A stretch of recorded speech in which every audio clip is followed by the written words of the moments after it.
I could not recommend that route any less to anyone, even experienced mountaineers.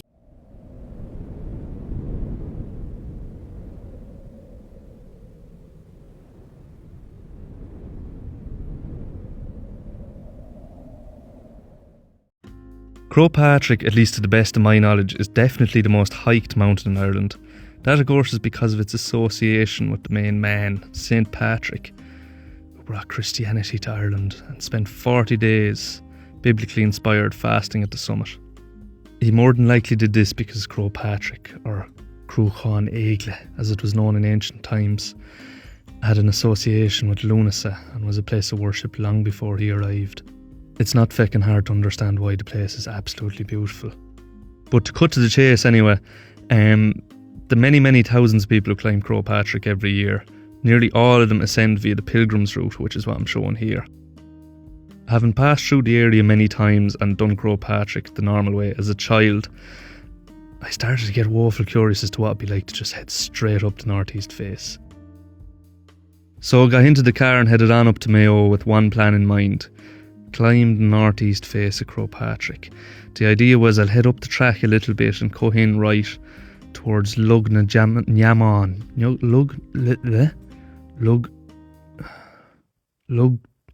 Nyaman, Hollow of the Demons anyway. From there I'd pick a route straight up the face. So without further ado, you join me with the main man himself. I'm at the bottom of Croagh now, and unfortunately, as per usual, you can't see a feckin' thing. I wanted to record this clip down below in the car park, but it was full of loud Americans and slamming boots and things like that. There's the beautiful Neffin Beg Mountains across Croagh. The main man, St. Patrick. But yeah, the idea is you would have just seen a clip of the actual standard route up Croagh. I just want to go that direction. So I'm going to walk up the track a bit and cut in right, traverse in right. I can't see the face of the mountain, so I'm just going to have to sort of wing it.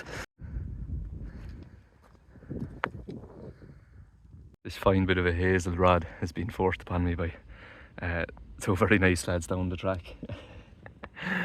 I have no interest in using it, but maybe I'll give it to someone else up in the mountain somewhere. Just came off the track there after coming up at a couple of 100 metres, and it's amazing how sociable Croagh is. Obviously because of the throngs of people who come up, also because of the type of people. It's just the ordinary person. Everyone in Ireland wants to say they've done it at least once, and it's full of people in shorts, leggings, white runners, with no backpacks. On any other mountain you'd be cursing them out of it. Excuse me, not supposed to curse up here, it's the holy mountain. But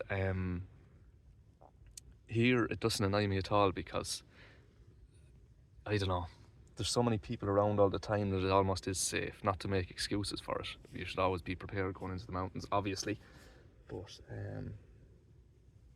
yeah. Whoa, look what's coming into view.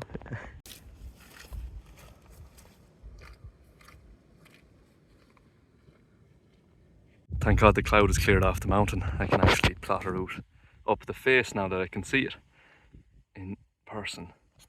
Possibly that gully. Oh shit. Possibly that gully. But we'll see when we get a bit closer. There's going to be an awful lot of scree and loose rock, so I wouldn't recommend this for someone who is not experienced. Hopefully if the cloud stays off I can actually fly the drone when I get up there as well.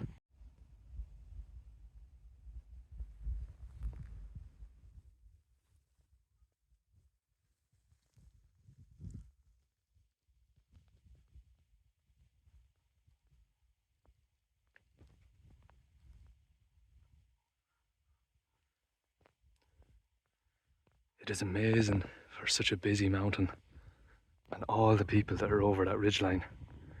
It's so unbelievably quiet in here. It's so serene. All you can hear is ravens looking for a bit of grub, a few sandwiches up at the top. I really want to test out the echo in here. I'd say it's unreal listening to them ravens up above, but I'd say if I start shouting in here, it wouldn't be long before Rescue 116 helicopter will be coming up over that ridgeline.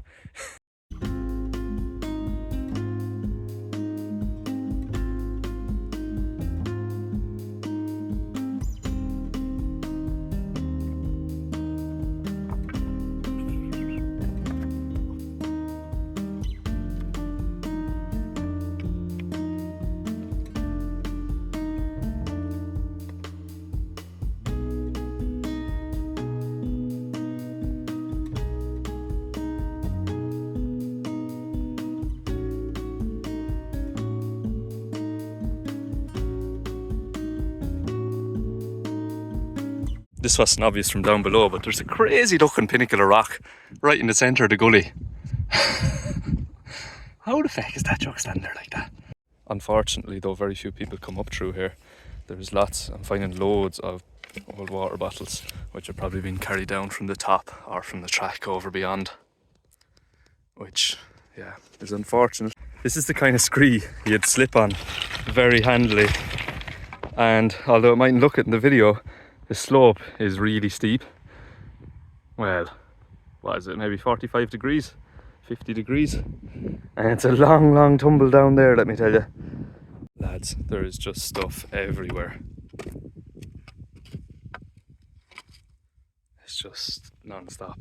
They say that gullies are the rubbish chutes of the mountains, and it's very literal in this sense. Look at this.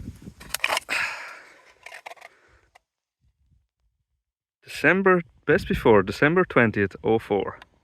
Wow. I think that can has been sitting there all that time. It's also very evident by the fact that bottles and cans are covered over by rocks that there is a lot of rockfall coming down this thing. There's a picture here of a child and someone who I assume is their grandparent. I'm not going to show it for obvious reasons, but it just goes to show what it means to people climbing up the mountain. Obviously it's blown off the top, but God rest him anyway. One thing I am taking with me. I did not expect this hike to be such a treasure trail. Look at that cloud coming to swallow us up. Wow.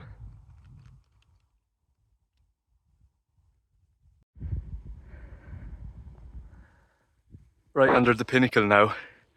It's a lot less impressive from here. It looked a lot bigger from down below, but yeah. Let's get up to the top of it and see if we can fly the drone. Well up above the pinnacle now. I was going to stop on top of it, but the ground was steeper than it looked down below. So I just came up this really steep grassy slope and it scared me a small bit, I won't lie. There's the true angle of the slope there. That's kind of what was coming up. So yeah, it's definitely not for the faint of heart, this route.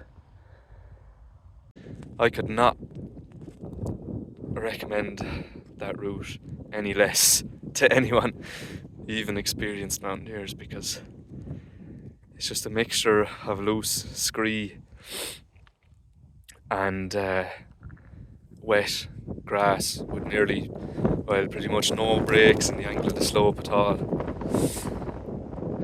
You come up out of the gully and it's like stepping into a quarry because it's just broken stone as far as the eye can see. The great stuff for a bit of road building. Oh, we're getting a bit of a break in it. There's the gully that I came up.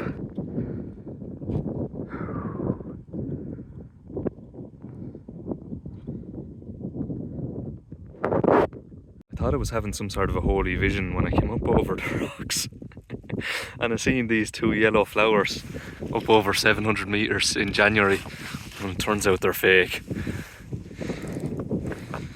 Tiny bits of snow on the ground and everything, fucking flowers out up here. The cloud is slightly just cleared, so hopefully, fingers crossed, I might get up the drone for a few minutes, but it's quite windy, so no guarantees.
last few steps.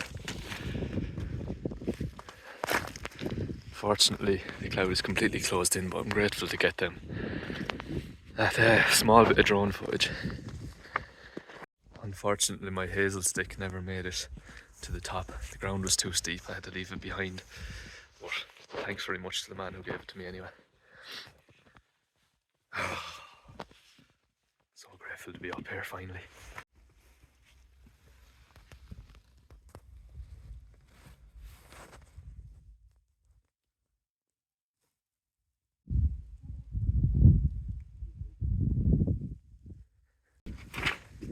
This is Ireland's highest and coldest pisser. Heading back down the standard pilgrim's route because I'm not descending any other way. I'm definitely not going back down the way I came.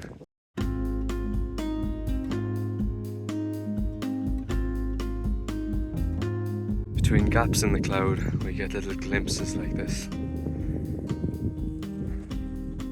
Those are the Sheafrey Mountains and Wheelray Mountains over there as well.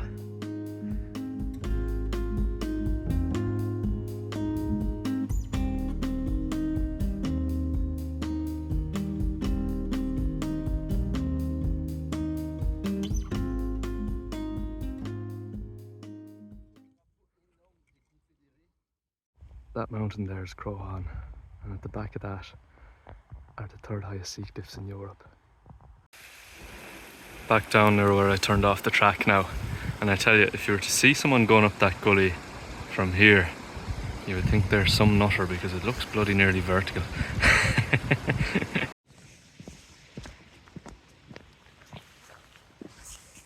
Thank you, St. Patrick, and all who came before you, for granting me safe access up and down your tabernacle.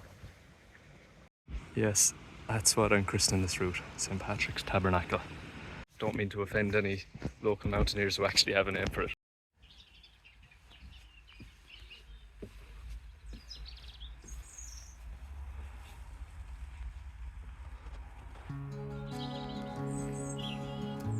Finally back at the car, just another 2.5 hours home.